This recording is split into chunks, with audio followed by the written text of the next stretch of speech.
Georgie and Mandy's first marriage is on the way. Action! Part of CBS Premiere Week on CBS and streaming on Paramount Plus.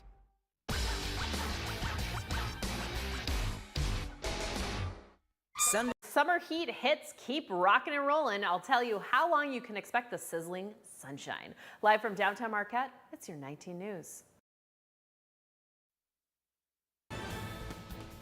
Good evening, everyone. I'm Kevin Hodge. Tonight on your WZMQ 19 News, Vice Presidential candidate Tim Walz makes stops in Michigan and Wisconsin today. We'll see what he had to say during his visit to Grand Rapids this morning. Plus, Sarah Blakely tells us about some of the top health stories from around the country. That's right, I said Sarah Blakely. And hockey players put on a show with the Yoopers United squad battling against Detroit Red Wings alumni, all part of a fundraiser for the United Way of Marquette County. Your 19 News at 11 starts now.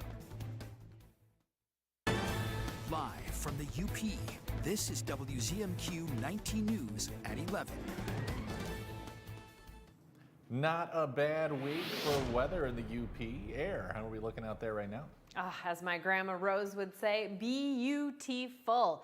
We've got pretty dry skies for the most part. Some thunderstorms over there in the Dakotas, but we are sitting pretty partly cloudy skies, although some of us having some clearer conditions. Manistee, Escanaba, looking at you, friends. Our lows will be in that 55 to 65 degree range. I'll go over that, of course, after the break, as well as when could we see some rain? Is it on the horizon or what? And then that summer heat, how long is that going to continue? I'll tell you more coming up. All right, thank you, Aaron. It's been 2 months since the assassination attempt of former President Donald Trump at a rally in Butler, Pennsylvania. On Thursday, the task force investigating the assassination attempt received a closed-door briefing from the Secret Service. WZMQ 19 News Washington, D.C. correspondent Brendan Scanlon sat down with the head of the task force and has the latest. It's the preparation for whatever it is that you're going to do that is the key to having success. That day, for whatever reason, we can't put those pieces together. I can't believe with the knowledge that we had, while we weren't sure, we were sure we didn't know for sure. And that's the thing that keeps looming in my head. Congressman Mike Kelly and the task force on the attempted assassination of Donald J. Trump continue to piece together a complex puzzle. We probably have 2,500 pages, 2,600 pages of information that we're going through. The FBI is conducting its own separate investigation, but there is still no known motive as to what caused Thomas Matthew Crooks to open fire at the July 13th rally. Kelly says the body of Crooks was released by the Allegheny County coroner to Crooks' family, who had the body cremated before Kelly says his team had a chance to conduct their own review. That really shouldn't have happened until we had completed everything we wanted to complete ahead of time. I'm not questioning anybody, but we wanted to match up with what we had. We don't have the ability to do that right now. Despite that roadblock, Kelly says cooperation has been very good in receiving dozens of interviews and thousands of documents to get to the bottom of what went wrong and what can we do to make sure it never happens again. The task force still has a lot to piece together. Kelly says being thorough takes time. There's so much to look through, and it's going to take a while to get through it, but we said from the beginning, we don't want to be quick. We want to be thorough. The task force is expected to release its full investigative report by December 13th. Reporting in Washington, Brendan Scanlon, WZMQ 19 News. A bit of a surprise for supporters of Tim Walz in Grand Rapids this morning. Democratic Vice Presidential nominee Walz making an unexpected visit at the Kent County Democrats headquarters. It's after he spent the night in West Michigan after speaking with supporters at a rally last night. Walz is the first presidential or vice presidential candidate to return to our state since Tuesday night's debate. We've got an incredible opportunity. We've got all the energy. We've got a great candidate. We're getting the resources. But we know, and all of you in this room know better than anybody, this is going to be a margin of error election. I may go to my grave not understanding that. You know what? Reality is reality. Walz later headed to Wisconsin, where he reinforced his and Vice President Harris's commitment to helping Ukraine. Popular medications may be helpful to treat type 1 diabetes, plus federal health officials released the latest statistics on obesity nationwide. WZMQ's Sarah Blakely has some of the day's top health stories. Obesity rates among U.S. adults are climbing. Newly released CDC data shows in 23 states, more than 1/3 of adults has obesity. Just 11 years ago, no state had a level that high. Obesity is associated with many health conditions, including heart disease and asthma. The medications sold under the brand names Ozempic and Mounjaro are approved to treat type 2 diabetes. Now, a new study finds they also lead to significant weight loss and improved blood sugar control in individuals with type 1 diabetes. Researchers at the University of Colorado add that participants in the tirzepatide group, which is the drug marketed as Mounjaro and Zepbound, were able to reduce the amount of insulin they took. And scientists in Wyoming say they've developed a highly accurate blood test to detect ALS. Currently, diagnosing the neurodegenerative disease requires a thorough clinical examination, but it can take up to 12 months to provide a definitive diagnosis. Researchers hope to make the test available to neurologists in the next year or two. Those are some of the day's top health stories. I'm Sarah Blakely for WZMQ 19 News. The old hospital site in Marquette has officially been sold to a local developer. The Northern Michigan University Foundation announced Tuesday that it completed the sale of the former Marquette General Hospital site to the Viridia Group. It marks a big step in the revitalization of this key property. It was sold for $2.5 million. Viridia Group had previously been selected to redevelop the property by the NMU Foundation's Board of Trustees. The sale was official to the Viridia Group for $2.5 million, which was the independent assessed value of it. So now they are the owners of it, and it's up to them to develop it. There's still work on that site that they need to address before they can start building. The Viridia Group has not yet announced any specific plans, but say a $166 million mixed-use housing development is feasible and probable. Final demolition is set to wrap up next spring.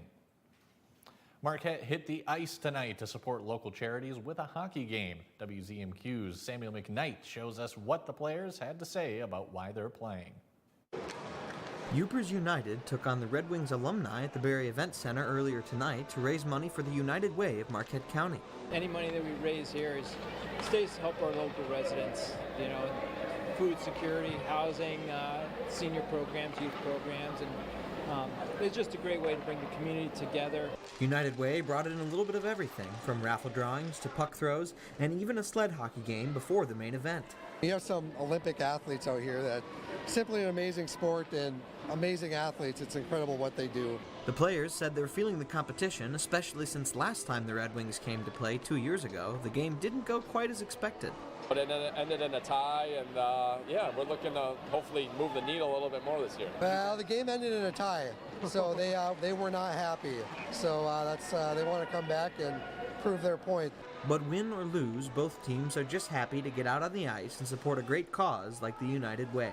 Our main mission is to try to help out with as much charity work as we can. I know this supports the United Way, so we're looking forward to helping that group out. It really opened up my eyes how much United Way helps Marquette County. According to Rick Auer, the support and funds the game provides the United Way is truly remarkable. It would be great. I'm hoping we can raise like $50,000 tonight. Go a long ways, feed a lot of families, so that would be nice. Samuel McKnight, WZMQ 19 News, Marquette. The Red Wings alumni were able to get their revenge this time, taking down the Upers United squad 9-6. September is National Emergency Preparedness Month, and the Michigan State Police are encouraging residents to take steps to secure their household's plans. Our Michigan Capitol correspondent Sophia Murphy has more from the Division of Emergency Management and Homeland Security on steps you can take to keep your family safe. Disasters and emergencies happen when we least expect them. High winds, tornadoes, snowstorms, and flooding from rain and snowmelt can mean property damage, power outages, or getting stuck at home for extended periods of time. We're just encouraging people to start the conversation here in our state. First Lieutenant Covey says the easiest way to plan is by remembering the 3 pillars of emergency preparedness. The first is staying informed. Are you informed of certain potential hazards in your area or inclement weather that's coming in? That can make a huge difference, giving you some time to prepare and put your plan in place. The second pillar is all about making those plans, whether it's for something like a fire, a power outage, or weather, and communicating it to your household. Do you talk to your kids about the plan? Where's the rendezvous point? Where's the emergency preparedness kit? Having an emergency preparedness kit is the last pillar. Lieutenant Covey says you can prepare to be stuck at home or in your vehicle by collecting the resources you'll need in advance. Say the power goes out, there's inclement weather, or you're unable to get some of the resources that you're used to getting. Things like extra food and water, blankets, a flashlight, or candles and matches can all be good items to include. For vehicles, he says to make sure you keep your gas tank full and have good snow tires and regular pressure checks. You almost can't go wrong. You almost can't have enough stuff, right? Who knows? Can you survive for a few days before things are restored or help has finally arrived? Lieutenant Covey says taking the extra time to think through a plan as a household may seem small, but it could save a life. From Michigan's capital, Sophia Murphy, WZMQ 19 News. An Escanaba business owner is giving fellow entrepreneurs an opportunity to share their work with the public. Our Escanaba Bureau reporter Lily Simmons has the story. Last fall, Kylie Kelishek opened microblading studio Blading Boutique on Ludington Street. Microblading is for people with sparse or patchy eyebrows. If you don't have eyebrows, I can give them to you, especially my girlies in the 2000s that overplucked. This week, the business reopened as a boutique and small business emporium. All of my friends are just entrepreneurs and dreamers and people who could use a little boost in their business. Not everybody has enough inventory to start an entire storefront, but I have a storefront and not enough inventory. More than 20 vendors have their products on display, ranging from art and decor to all natural beauty products. I'm making sure that things are complementary, not competitive. That way you have a better chance of getting your sales. I'm going to have local artists rotating through here, so it should always be something new, and I'm going to try to get as many small businesses' names out as possible. Kelishek is also expanding the microblading side of the business, becoming the only microblading artist in the UP to partner with the Solar Institute. They have a mission to make breast cancer survivors feel whole again. You don't think of the struggles that come after that, which include low self-esteem and low finances. So to partner with the Solar Institute, where they will pay for restoration, is really, really incredible. Kelishek says she's excited to see where these updates lead the Blading Boutique, as well as the other businesses she has alongside her. We get so used to shopping on Amazon and chain stores, but we have so many creative artists and people in this community, and it really shows by the products that are in this store. It's a great way to just promote small businesses and help the little guy. Lily Simmons, WZMQ 19 News, Escanaba. Entrepreneurs and artisans interested in partnering with Blading Boutique can visit WZMQ19.com for more information. And Air has your first warning weather forecast coming up after the break. We're back in 2 minutes. Escanaba reporter Lily Simmons on WZMQ 19 News. On the next edition of Comics Unleashed, with your host, Byron Allen. As 5 of the most hilarious comics take it to the edge every night, and nothing is off limits. That's what I learned in any relationship. Communication is the most important thing. Yeah. The more you can avoid it, the better you'll do. Just avoid it altogether. Comics Unleashed. Weekdays on WZMQ CBS. 19 News is brought to you by Kirkish Furniture. Tonight. Sir, we need to get you back in the spotlight. What about a crime? Colbert's got Supreme Court Justice Ketanji Brown Jackson tonight on CBS. The versatile Toyota RAV4 is ready for anything on or off the road. This RAV4 is a hybrid EV, so you can take your adventures even further. Check out all this cargo space. That's what you call room with a view. Now you can get a new 24 RAV4 and get low 4.99 APR financing. Or lease a RAV4 from $339 a month with 2 years no-cost maintenance. Book your room now. Toyota. Let's go places. The need is big. Hundreds of kids in Michigan are waiting for you. Big Brothers Big Sisters connects kids across the state with role models to help them navigate through life. Think you don't have the time to be a mentor? 30 minutes over ice cream, a bike ride on a sunny day, a moment to just talk. It may sound small, but the impact on a kid's life is huge. Find out how little it takes at bebigmi.org. She's fair. The only thing that matters in this particular courtroom, sir, is how I see it. Watch Equal Justice with Judge Ebony K. Williams. Weekdays on WZMQ CBS. Now, award-winning WZMQ 19 first warning weather with Air Stasek. A 1 and a 2 and a channeling some Lawrence Welk with these tiny bubbles behind me.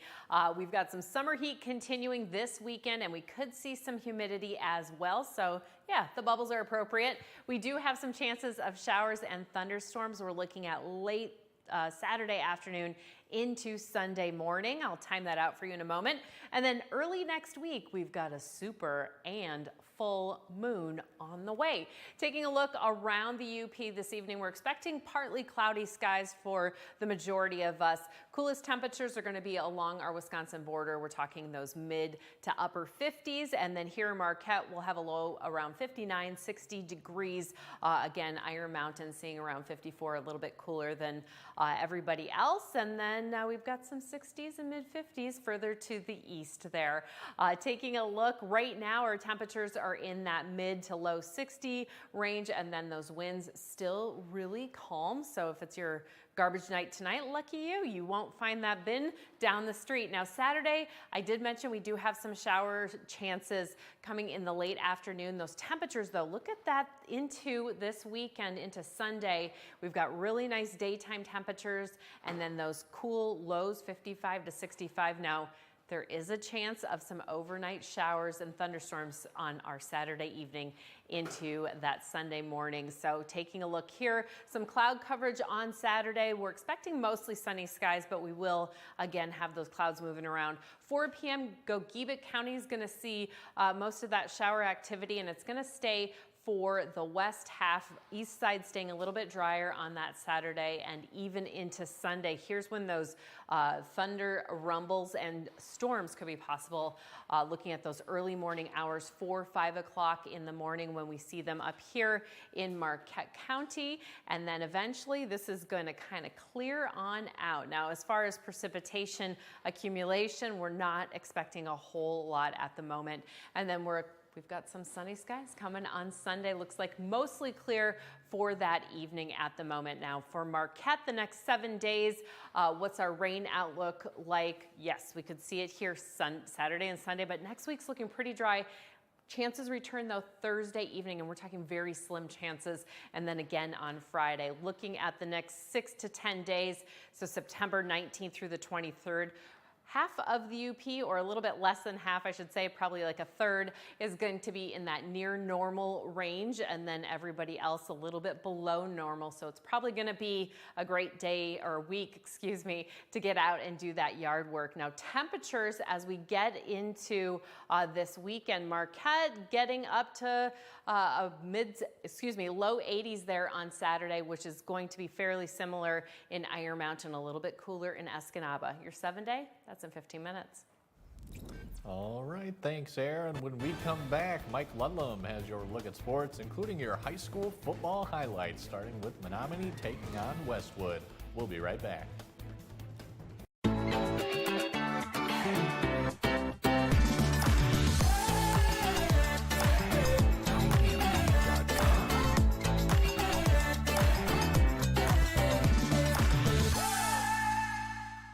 When migraine strikes, you're faced with a choice.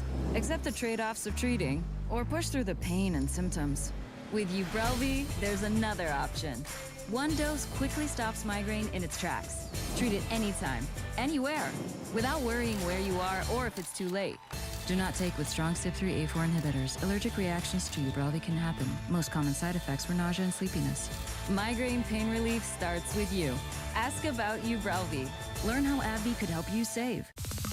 We are united, everybody's invited. We are united, everybody. Come on, come on. The United Way of Marquette County, kicking off its 80th year. United Way volunteers support our community, and you can help the United Way assist 26 local programs, funding nonprofit organizations focused on safety, unity, and endowment. Donate today by visiting uwmqt.org. A public service message from the United Way and WZMQ 19.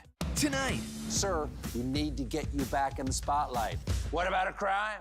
Colbert's got Supreme Court Justice Ketanji Brown Jackson tonight on CBS.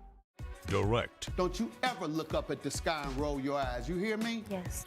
Realistic. I will maybe have a tendency to spend too much and won't be able to pay your rent. He holds the line. I resent it, and I resent you for doing it. Mathis Court is in session. Weekdays on WZMQ CBS.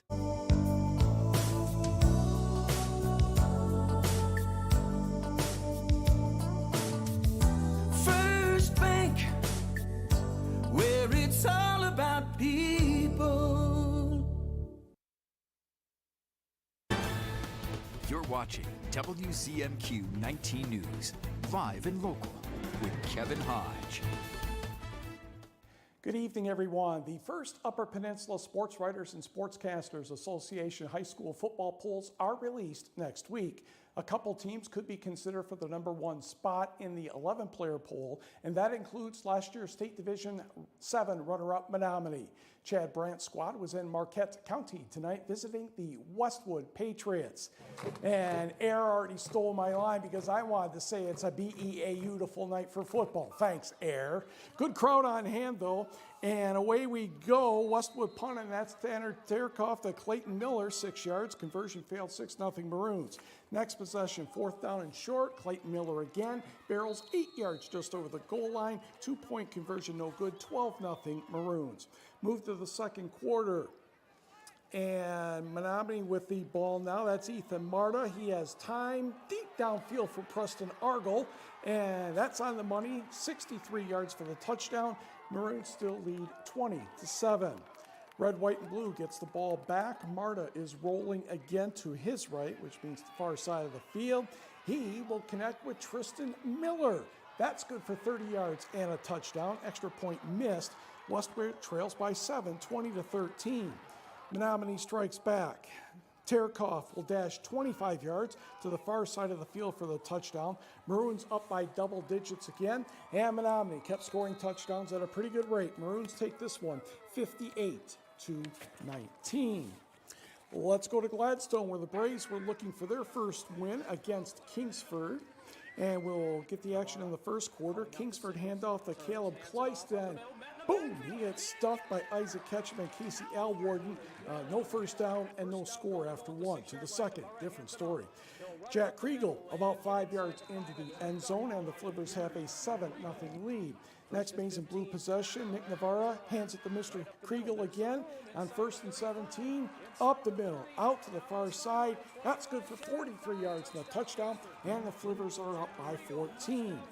Now, Kingsford decides to let Navarra throw a TD pass, and he does. Gavin Grondin deep in the back of the end zone, and that one is good from about 20 yards, and Kingsford's in command 21-0. The Braves try to go to the air, but Casey Alward is picked by also number 4. That's Sid Olson, about 20 yards for that touchdown. Oh my goodness, 28-0 Kingsford, just a couple blinks of the eye. Oh, they're not done in the second.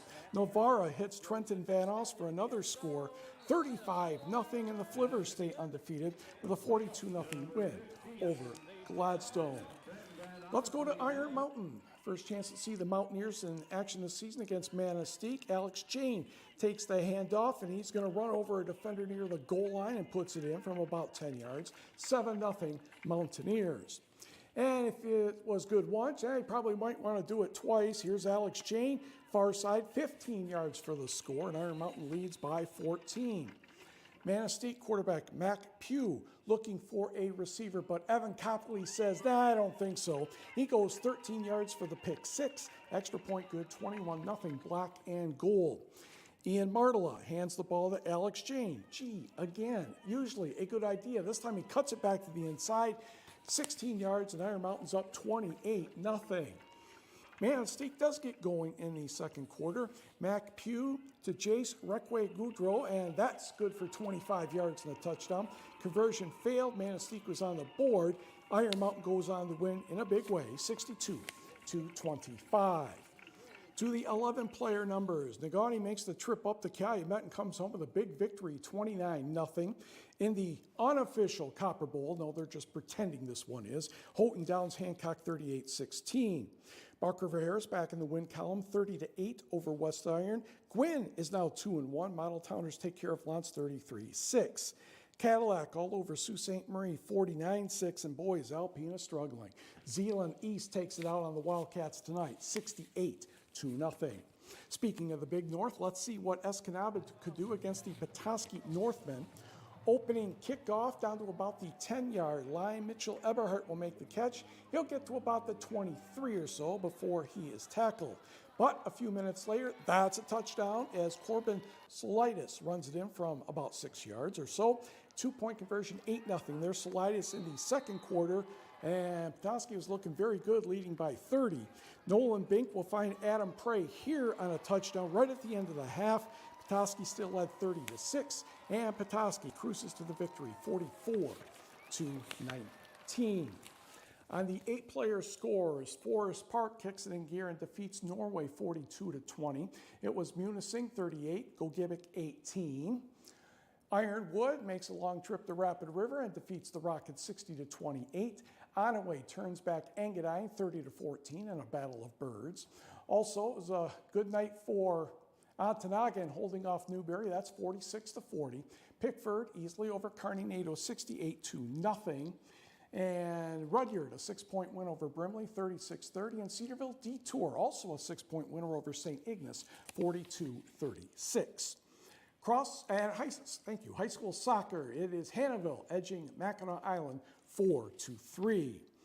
Turning to high school cross country, all the way down at Michigan State today for their big Auto Owners Invitational.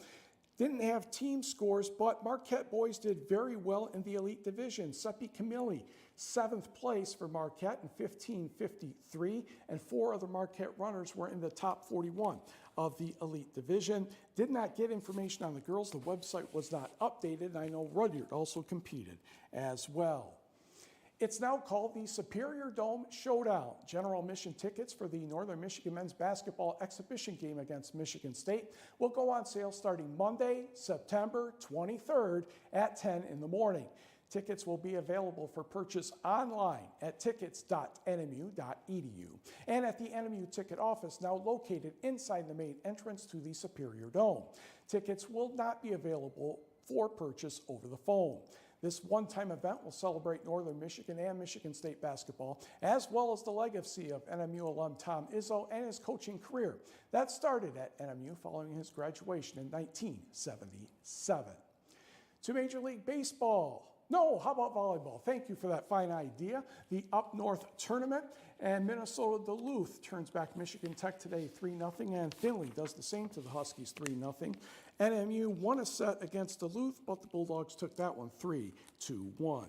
Now for Major League Baseball, the Orioles, the Tigers, not a lot of offense tonight. Boom, that would be Kerry Carpenter in the bottom of the first inning. They called it 414 feet for the solo home run off Zach Eflin. Tigers with a 1-0 lead. That was his 15th. Brant Herter throwing a gem on the mound, striking out Cedric Mullins. In the 8th, Herter walked Andy Rutschman. That broke up the perfect game. Then in the 9th, with Tyler Holton pitching, Gunnar Henderson lined a shot down the right field line. That turned out to be a triple. So still 1-0 at that point. Had to be sure to get the last out. Couldn't afford anything. Fortunately, Holton struck out Anthony Santander to end the game. Tigers win it 1-0, 2.5 games behind Minnesota for that final wild card spot, and we will be right back. Shop our huge selection of Amish crafted dining room sets at Kirkish Furniture in Houghton. Browse our large in-stock collection and customize with a special order with 1-year no-interest financing available, plus free delivery. Shop Kirkish Furniture today. We are here, around the clock, in all weather. This isn't a job, it's a symphony. Mending hope, stocking the shelf, and being distant when we need to be. Understanding feelings. We don't have all the answers, but we're always present. You're home away from home in medical crisis, and your support brings warmth and comfort to families in need. Please donate today and help us make it home. I'm Melissa Slotkin, and I'm running to be your next U.S. Senator. My life in public service started on 9/11. I joined the CIA and served 3 tours in Iraq alongside our military. I came back to work in the White House for 2 presidents, 1 Democrat, 1 Republican, serving whoever was my commander-in-chief. For me, service is not about partisanship. It's about doing what's right to protect our country. I approve this message because I refuse to let politics split us apart. When we work together, there's no problem we can't solve. 25 years of fun, and you're invited. It's the silver anniversary of the Downtown Marquette Farmers Market. Come celebrate with us every Saturday morning at the Marquette Commons. From 9 to 1, you'll find a wide variety of local foods, produce, art, and so much more. Plus, the Wednesday night farmers market on the 100 block of West Washington Street is back from 5 to 8. For more information, visit mqtfarmersmarket.com. The Farmers Market is presented by the Marquette TDA and sponsored by Flagstar Bank and WZMQ 19. Farm living is the life for me. You're supposed to crow when the sun comes up. Crow. Green Acres. Green Acres, weeknights at 9:30 p.m. on WZMQ MeTV. Some rather warm to mild conditions out there as far as the temperatures go, partly cloudy skies tonight. And we've got some very warm temps coming up. Monday next week is going to be our warmest day. Ontonagon, though, your warmest day is going to be on Sunday with a high of about 81 degrees. Everyone be prepared for that heat, which could also mean chances of wildfires as well. Make sure you're keeping up to date on that burn permit situation with the DNR every morning. So next 6 to 10 day outlook looks very warm, above normal, and we'll continue that into the following week in our fall. It will actually be fall when we've got still above normal temperatures. Normally we're in that 60-degree range. Here's a look at next week. We've got 80s still going on. Some chances of early morning thunderstorms here in Marquette on Sunday morning. Thanks, Aaron. Today in Escanaba, train enthusiasts of all ages enjoyed a new event at the UP State Fairgrounds. The Gladstone Sioux Line Steam Engine number 730 Authority hosted a railroad day at the Antique Village. Guests watched a blacksmith turn railroad spikes into knives, enjoyed food by the Little Red Caboose, and explored the Antique Village, including the Upper Michigan Central Model Railroad Club display. We tried to model it after the town of Escanaba and the railroad part of Escanaba. Try to make it as lifelike as possible. I'm actually a retired railroader. It never gets out of your blood. And the only thing that we can do now is that we play with model trains. Railroad Day coincided with the Sioux Line Historical and Technical Society Convention, which brought more than 100 people from across the country to the Island Resort and Casino for the weekend. And that's all we have for now. Have a great weekend, everybody.